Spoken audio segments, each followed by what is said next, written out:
Assalamualaikum warahmatullahi wabarakatuh. Yuk kita belajar lagi. Hari ini kita akan belajar cara adaptasi pada tumbuhan. Sebelumnya kita awali dengan membaca basmalah. Bismillahirrahmanirrahim. Hari ini kita akan membahas mengenai adaptasi pada tumbuhan. Tujuan tumbuhan melakukan adaptasi atau menyesuaikan diri terhadap lingkungan, yaitu untuk bertahan hidup. Untuk bertahan hidup, tumbuhan melakukan berbagai cara. Yang pertama, cara mendapatkan makanan, cara melindungi diri di habitatnya, cara melindungi diri dari pemangsa, maupun cara berkembang biak. Selanjutnya kita lihat contoh-contoh tumbuhan dan cara adaptasinya. Yang pertama, tanaman kaktus. Kaktus merupakan tanaman xerofit, tanaman yang hidup di daerah kering. Kaktus memiliki daun berupa duri untuk mengurangi penguapan, batang tebal dan berdaging untuk menyimpan air, akar tanaman panjang untuk mencari sumber air. Kaktus juga memiliki batang dilapisi lapisan lilin untuk mencegah penguapan.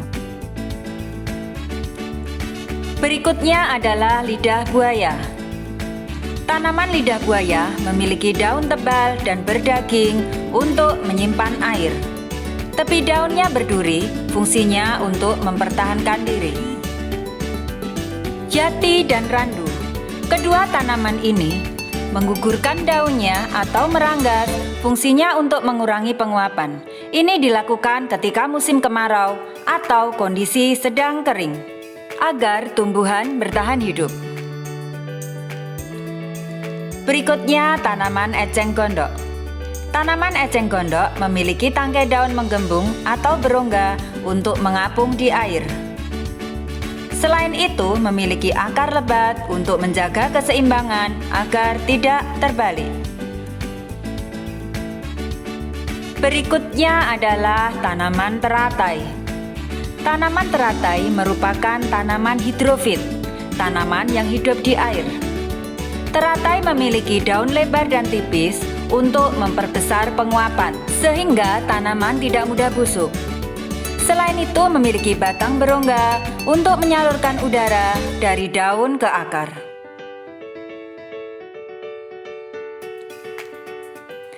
Berikutnya adalah tanaman Rafflesia arnoldi dan bunga bangkai. Kedua tanaman ini mengeluarkan bau busuk untuk menarik perhatian serangga penyerbuk. Bau busuk yang dikeluarkan bertujuan untuk menarik serangga, sehingga serangga-serangga itu dapat membantu proses penyerbukannya. Berikutnya adalah tanaman putri malu. Tanaman putri malu memiliki daun yang bisa mengatup jika disentuh. Hal ini untuk melindungi diri dari pemangsa. Selain itu, batangnya berduri juga untuk melindungi diri dari pemangsa. Bambu.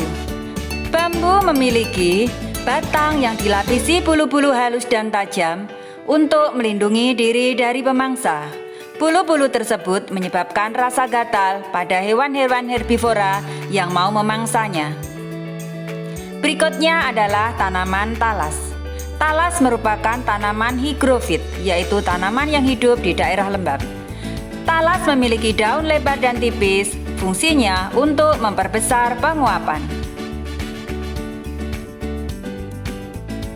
Tanaman berikutnya adalah kantung semar, bunga Venus, dan bunga embun matahari.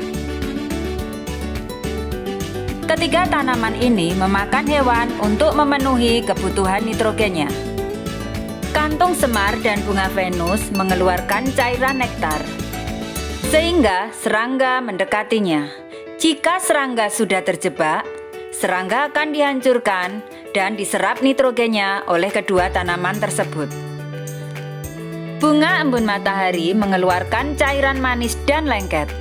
Ketika hewan terjebak pada cairan lengket tersebut, bunga embun matahari akan menghancurkan hewan tersebut dan menyerap nitrogen dari hewan tersebut untuk pertumbuhannya. Berikutnya adalah tumbuhan bakau atau mangrove. Bakau memiliki akar napas dan akar tunjang. Akar napas berguna untuk membantu bernapas atau mendapatkan oksigen. Sedangkan akar tunjang untuk melindungi pohon dari terpaan ombak agar tidak mudah roboh. Tumbuhan mawar. Mawar memiliki batang berduri untuk melindungi diri, yaitu dari hewan herbivora yang ingin memakannya. Tanaman nangka. Nangka menghasilkan getah untuk melindungi diri dari pemangsa. Selain itu memiliki kulit buah berduri juga untuk melindungi diri dari pemangsa. Berikutnya adalah belimbing. Belimbing yang masih muda berasa sangat asam. Ini berguna untuk melindungi diri dari pemangsa. Tanaman berikutnya adalah nanas. Nanas memiliki tepi daun dan kulit buah berduri. Fungsinya untuk melindungi diri dari pemangsa. Berikutnya adalah salak. Kulit buah salak bersisik tajam.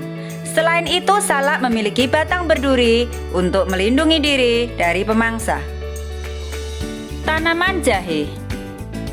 Tanaman jahe akan mematikan bagian tubuhnya yang berada di atas permukaan tanah untuk mengurangi penguapan ketika musim kemarau, sehingga dapat bertahan hidup ketika musim kering. Berikutnya adalah tanaman pisang. Tanaman pisang akan merobekkan bagian daun untuk melindungi diri dari terpaan angin, agar tanaman tidak mudah roboh. Demikianlah contoh-contoh tanaman dan cara adaptasinya. Selamat belajar. Alhamdulillahirabbil alamin.